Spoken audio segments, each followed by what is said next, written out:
জুলাই গণ অভ্যুত্থান দিবস ৫ই আগস্ট অন্তর্বর্তী সরকারের প্রধান উপদেষ্টা অধ্যাপক মোহাম্মদ ইউনূস যে জুলাই ঘোষণাপত্র পাঠ করেছেন তা নিয়ে মনক্ষুণ্ণ হলেও কড়া প্রতিক্রিয়া দেখাননি জাতীয় নাগরিক পার্টি এনসিপি।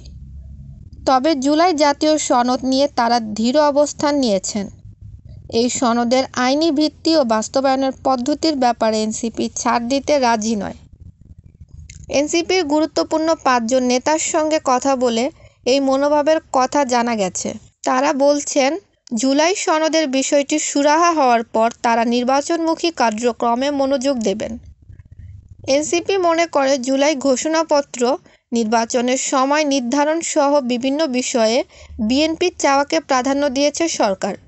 এখন জুলাই সনদের আইন ভিত্তির বিষয়টি নিশ্চিত করার ক্ষেত্রে বিএনপি যাতে বাধা হয়ে না দাঁড়ায় সেজন্য দলটির উপর রাজনৈতিক চাপ তৈরি করতে চান এনসিপি। এনসিপির একটি সূত্রে জানায়, তারা জুলাই ঘোষণাপত্র নিয়ে যে বিশেষ শোরগোল করেননি সেটা তাদের দিক থেকে এক ধরনের ছাড়। এর মধ্য দিয়ে বিএনপিকে একটি বার্তা দিয়েছেন তারা, যাতে বিএনপি জুলাই সনদ প্রশ্নে অন্য দলগুলোর চাওয়াকে গুরুত্ব দেয়।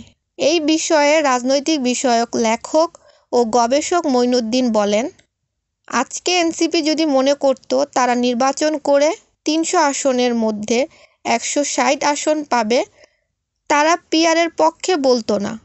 আবার বিএনপি যদি মনে করত তারা ৭০ আসন পাবে, তারা পিআরের পক্ষে বলতো।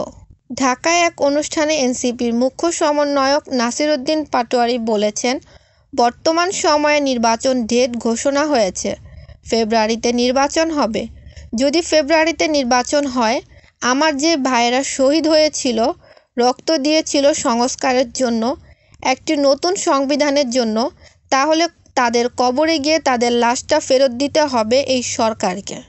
এনসিপির নেতারা জানান, সম্প্রতি হাসনাত নাসিরউদ্দিন সহ এনসিপির ৫ নেতার কক্সবাজার সফর নিয়ে যে গুজব ও বিতর্ক সৃষ্টি হয়েছে সেটার জন্য তারা ডিজিএফআইকে সন্দেহ করেন।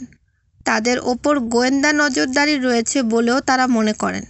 জান্নাতুল ফেরদৌস ইতি, এনএন টিভি নিউজ ডেস্ক।